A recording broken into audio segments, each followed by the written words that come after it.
Away they go, the first of 4 laps, and they run a lap and a full bend of the second lap in their lanes before they cross over. Emmelmann for the GDR over near the outside is going very fast. She's run past the African runner, Bulirová, and even with the stagger has burst to the front. Soviet Union led by Alekseyeva, also going pretty well on this first leg, and those two already cutting a very mean clip, and I think as they come into the home straight, you're going to see that already they're starting to assert their authority in this race. The European select team led by Stamenova would be lying third as they come into the straight. GDR leads, Soviet Union second, and perhaps even Asia and Africa up there in equal third position. But it's all the GDR getting a great first leg. We should remember, however, that there is a deceptive stagger and there's still one more bend to be run in the lanes. So this should give the Soviet Union a chance to be right back in the race if they can break quickly. But it's a handy lead at this stage to the GDR from the Soviet Union. Europa team running a forward race as well.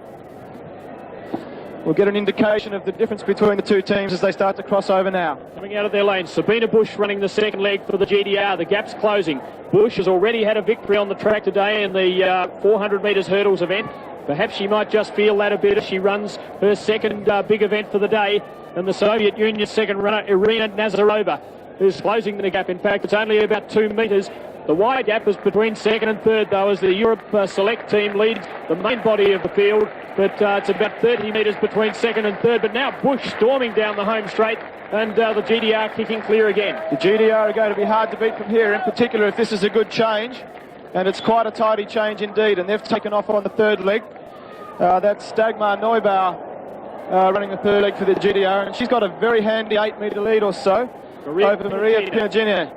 Running the third leg for the Soviet Union, but the GDR in a strong position with about 250 metres to go on this third leg. Pinigina trying hard over and back straight to close the gap.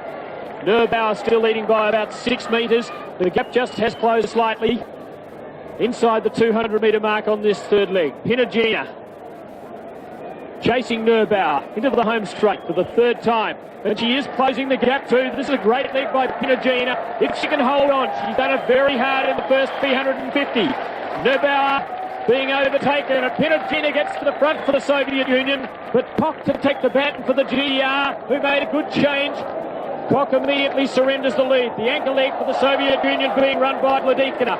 Bryzgina runs past Koch into the back straight with about 300 to go. An excellent change by the USSR. Now Koch's going to have to bide her time, I think, here and sit in just behind Bryzgina. The two fastest 400-metre runners in the world this year. It's going to be a cracker of a last 200. Tremendous finish coming up, 200 to go. Bryzgina fastest for the year. Koch, an outstanding 400-metre runner, a former World Cup 400-metre champion. She's making a bid now with about 120 to run.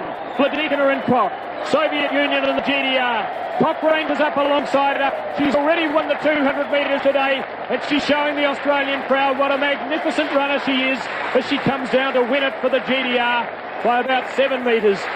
There was nothing Bryzgina could do. GDR first, Soviet Union second, and Europe coming home third. A great victory to the GDR.